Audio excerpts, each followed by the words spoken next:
Hello friends, welcome to my YouTube channel. My name is Maroof Shaikh. I am from West Bengal Kolkata.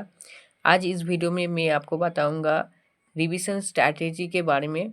मैं कैसे revision करता था, ठीक है, एंड कैसे रिवीजन करना है करेंट चैप्टर को, ठीक है, एंड चैप्टर ख़त्म होने के बाद क्या क्या करना है, या जब चैप्टर ओल्ड हो जाए मतलब पुराने चैप्टर को कैसे रिवीजन करें, और भी मतलब एग्ज़ाम के टाइम कैसे रिवीजन करें, ठीक है, एग्ज़ाम के कितने दिन पहले से प्रिपरेशन करना चाहिए, एंड जो भी बैच के एग्ज़ाम होता है, टेस्ट होता है, ठीक है, एंड अदर डाउट्स जैसे कि कब टेस्ट सीरीज ज्वाइन करना है, ठीक है, ये सब मैं इस वीडियो में आपको बताऊंगा।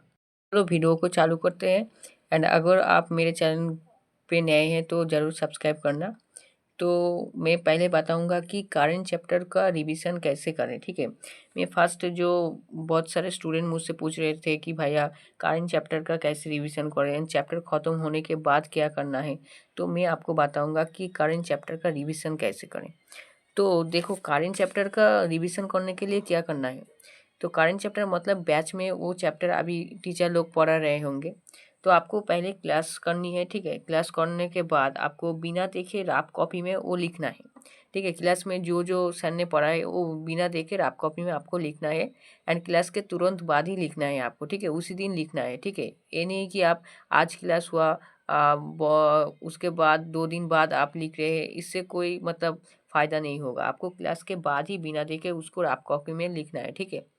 उसके बाद क्या करना है, नोट्स आपको लिखना है एंड रिवीजन करना है। नोट्स लिखते टाइम फिर से रिवीजन करना है। जो बिना देखे रफ कॉपी में आप लिख रहे थे वहाँ पे कुछ कुछ पोर्शन शायद आप भूल जाएंगे, लिख नहीं पाएंगे, या कुछ गलत लिखेंगे, तो तब नोट्स लिखते टाइम आप उसको दोबारा से रिवीजन कर लेना, ठीक है। एंड उसके बाद डीपीपी, असाइनमेंट, होमवर्क वगैरह एंड अदर क्वेश्चन प्रैक्टिस आप कर सकते हैं जो जो होता है और की, ठीक है। तो ऐसे आप करेंट चैप्टर को डे बाय डे आप रिवीजन कर सकते हैं, ठीक है। तो इससे क्या होगा ना, तो जब चैप्टर ख़त्म हो जाएगा उसके बाद आपको रिवीजन करने में कोई दिक्कत नहीं आएगा, ठीक है। क्योंकि आप अगर ये करेंट चैप्टर में जो मतलब अभी जो लेक्चर चल रहा है उसमें अगर आप रिवीजन करने में बैकलॉग करेंगे ना, तो आफ्टर द एंड जब आप चैप्टर को रिवीजन करेंगे तो बहुत दिक्कत आएगा, ठीक है। इसलिए आपको जब चैप्टर चल रहा है एंड जो डे का जो लेक्चर है उसको अच्छे से, एवरी डे का जो लेक्चर है ना उसको अच्छे से आपको रिवीजन करना है, ठीक है, एवरी डे। ये नहीं कि चैप्टर ख़त्म होने के बाद मैं पूरा रिवीजन करूँगा, नहीं। एवरी डे आपको जो जो लेक्चर हो रहा है वो सबको अच्छे से आपको रिवीजन करना है।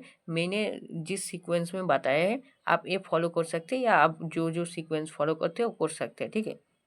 उसके बाद बहुत लोग पूछ रहे थे कि भैया जब चैप्टर एंड हो जाए उस एंड के बाद, चैप्टर एंड के बाद हम क्या करें, कुछ समझ नहीं आता। आप चैप्टर आज ख़त्म हो गया है, आज हम क्या करें, ठीक है।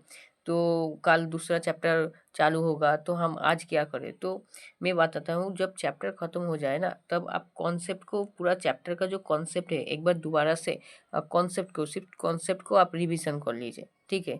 और जो डीपीपी है ना, पूरा चैप्टर का जो डीपीपी 5 डीपीपी या 6 डीपीपी जो भी है, ठीक है, जितना भी डीपीपी है वो आप एक बार सॉल्व कर लीजिए, तो पूरा चैप्टर का कॉन्सेप्ट एंड जिस्ट आपको याद हो जाएगा, ठीक है। एंड बहुत अच्छे से रिवीजन हो जाएगा। आप कॉन्सेप्ट रिवाइज कीजिए एंड डीपीपी कीजिए, ठीक है।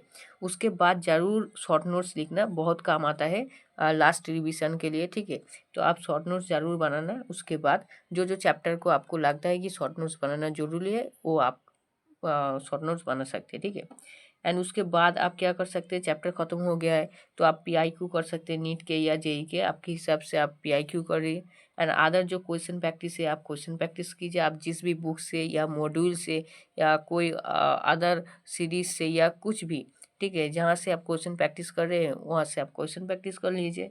एंड उसके बाद आपका जब टेस्ट होगा उस चैप्टर का, तो करेंट जब टेस्ट होगा आप टेस्ट दे दीजिए एंड उसका एनालिसिस कर लीजिए। तो आपका चैप्टर क्या होगा, अच्छे से रिवीजन हो जाएगा। बाद में आप जब रिवीजन करोगे ना, जब ये चैप्टर पुराना हो जाएगा 1 वीक के बाद या 2 वीक के बाद या 1 महीने के बाद, तो अब आपको दिक्कत नहीं आएगा, ठीक है। क्योंकि आप पहले से जब क्लास करते थे ना एवरीडे, तब आप अच्छे से उसको लिख के रिवीजन करते थे, तो आपको इस टाइम दिक्कत नहीं आएगा।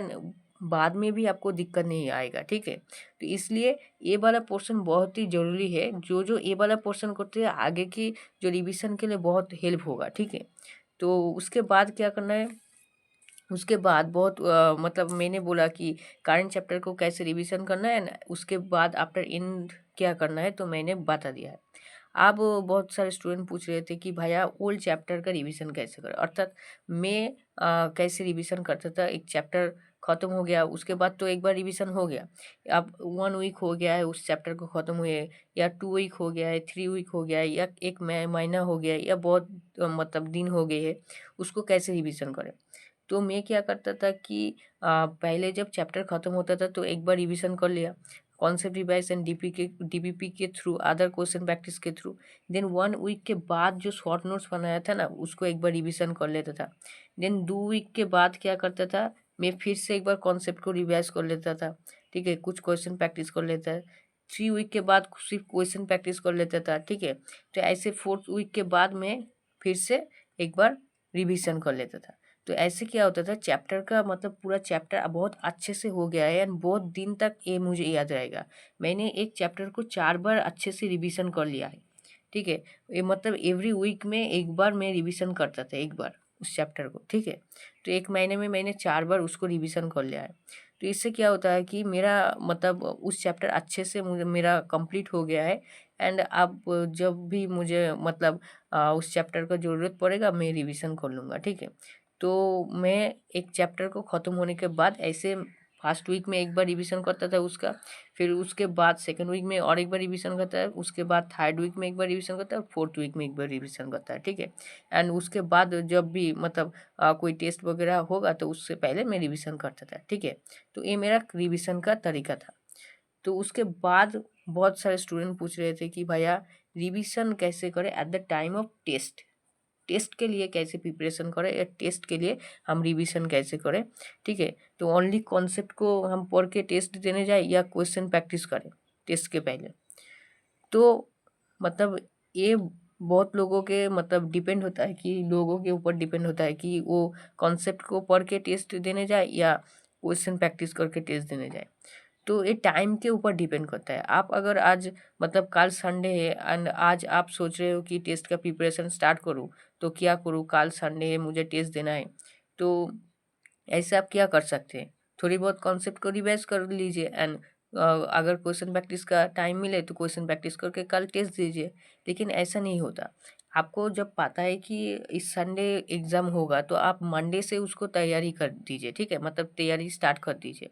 मतलब 1 वीक से पहले ही तैयारी स्टार्ट कर दीजिए। इससे क्या फ़ायदा होगा कि आपको मतलब अच्छा मार्क्स आएगा टेस्ट में। बहुत सारे बोलते हैं कि भैया मुझे मेरा मार्क्स अच्छा नहीं आता, तो आप रिवीजन नहीं करते ना, इसलिए आपका मार्क्स अच्छा नहीं आता, ठीक है। टेस्ट का प्रिपरेशन आप कल संडे, आज सैटरडे में आप टेस्ट का प्रिपरेशन कर रहे हैं, जल्दी-जल्दी आप शॉर्ट नोट से रिवाइज़ कर लीजिए या कुछ और जैसे-तैसे आप टेस्ट देने जा रहे हैं, तो आपका मार्क्स तो कम आएगा ही, ठीक है। इसलिए आपको अगर पता है कि अगले संडे हमारा टेस्ट है तो इस वीक से ही आप प्रिपरेशन स्टार्ट कर दीजिए थोड़ी-थोड़ी, ठीक है। एक-एक दिन एक-एक चैप्टर को पढ़ लीजिए, उससे क्या होगा आपको दिक्कत नहीं आएगा, टेस्ट में भी अच्छा मार्क्स आएगा। तो अब मतलब क्वेश्चन था कि टेस्ट के टाइम मतलब क्या करो, क्वेश्चन या कॉन्सेप्ट प्रैक्टिस करें। तो आप जब टेस्ट अगले संडे यानी आज मंडे से आप प्रिपरेशन स्टार्ट कर रहे हो, तो चैप्टर आप एक बार कॉन्सेप्ट पढ़ लीजिए या क्वेश्चन प्रैक्टिस कर लीजिए, तो आपके ऊपर है। अगर आपका कॉन्सेप्ट मतलब बहुत अच्छे से आता है तो क्वेश्चन प्रैक्टिस कर लीजिए, उसके बाद टेस्ट देने जाइए। टेस्ट का मतलब क्या होता है, हमें क्वेश्चन ही प्रैक्टिस करना होता है, ठीक है। टेस्ट के थ्रू देने से क्या होता है कि टाइम भी वेस्ट नहीं होता और एक्यूरेसी भी मेंटेन होता है, ठीक है। तो इसके लिए आप क्या कर सकते हैं कि पहले कुछ क्वेश्चन उस चैप्टर के प्रैक्टिस कर लीजिए। अगर कॉन्सेप्ट में दिक्कत है, कॉन्सेप्ट को आप पढ़ लीजिए। तो ये आपके ऊपर डिपेंड करता है, ठीक है। तो उसके बाद और भी डाउट थे, जैसे कि टेस्ट सीरीज़ जॉइन कब करना चाहिए, ठीक है। तो बहुत सारे स्टूडेंट पूछ रहे थे कि भैया वो मतलब स्टार्टिंग से बहुत सारे स्टूडेंट मेरे दोस्तों ने बहुत सारे टेस्ट सीरीज़ को जॉइन किया है। मैंने मैंने अभी तक कोई भी टेस्ट सीरीज़ जॉइन नहीं किया है, तो क्या करूँ? तो ये क्या है ना, आपके ऊपर डिपेंड करता है, क्योंकि अगर आप फ्रेशर हो मतलब पहली बार पढ़ रहे हो या फास्ट ड्रॉप हो 11-12 में, आप नीट के लिए प्रिपरेशन नहीं कर रहे थे, ठीक है। तो आपको क्या करना चाहिए, आपको पहले बैच के टेस्ट को फॉलो करना चाहिए, ठीक है, क्योंकि आपका सिलेबस एक बार भी ख़त्म नहीं हुआ है।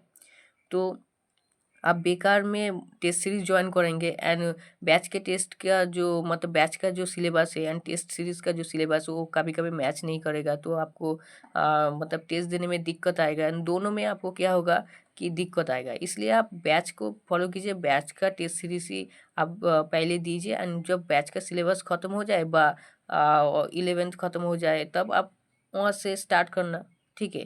और अभी आप मतलब पहले से आपका प्रिपरेशन हो गया है, मतलब आपने पूरा जो सिलेबस है एक बार कंप्लीट किया है एंड आपका ठीक है, तो आप टेस्ट सीरीज ज्वाइन कर सकते हैं। आपको मतलब जल्दी से सिलेबस को ख़त्म करना है, ठीक है, आपका पहले से ही सब कुछ पढ़ा हुआ है, एक बार और रिवीजन करना है, तो आप पहले से टेस्ट सीरीज ज्वाइन करिए। लेकिन आपका अगर चैप्टर ही ख़त्म नहीं हुआ है, आपने अभी तक एक बार भी नहीं पढ़ा है, तो आप बेकार टेस्ट सीरीज ज्वाइन करके कुछ फ़ायदा नहीं होगा, क्योंकि आप टेस्ट में कुछ नहीं मतलब कर पाएंगे, तो उससे क्या होगा, कुछ फ़ायदा नहीं होगा, टाइम का वेस्ट होगा। इसलिए आपको पहले चैप्टर ख़त्म करना है, उसके बाद टेस्ट देने जाना है, ठीक है। एंड और भी डाउट थे कि भैया मेरा बैकलॉग हो गया है एंड बैकलॉग हो गया है एंड बैकलॉग के बाद अभी टेस्ट में 2 चैप्टर का बैकलॉग हो गया है, अभी टेस्ट होगा, ठीक है, तो मैं क्या वो टेस्ट दूँ, क्योंकि मेरा तो वो 2 चैप्टर अभी तक मतलब बैकलॉग है, मैंने नहीं पढ़ा, और बाकी जो चैप्टर आ रहे हैं वो पढ़ा हो गया, लेकिन वो 2 चैप्टर में बैकलॉग है, तो मैं अब टेस्ट दूँ या नहीं। तो देखो, बैकलॉग है तो ठीक है, लेकिन आपको टेस्ट ज़रूर देना चाहिए, क्योंकि आ, आपका वो दोनों चैप्टर पढ़ा नहीं है, ठीक है, उस दोनों से जो जो क्वेश्चन आएगा आपको नहीं करना है, लेकिन और बाकी जो चैप्टर है ना उसका जो क्वेश्चन आएगा आप कर पा रहे या नहीं कर पा रहे, वो देखने के लिए ज़रूर टेस्ट देना, ठीक है। टेस्ट को कभी भी स्किप मत करना, क्योंकि टेस्ट ही मतलब बहुत ज़रूरी है आपका सिलेक्शन के लिए, ठीक है।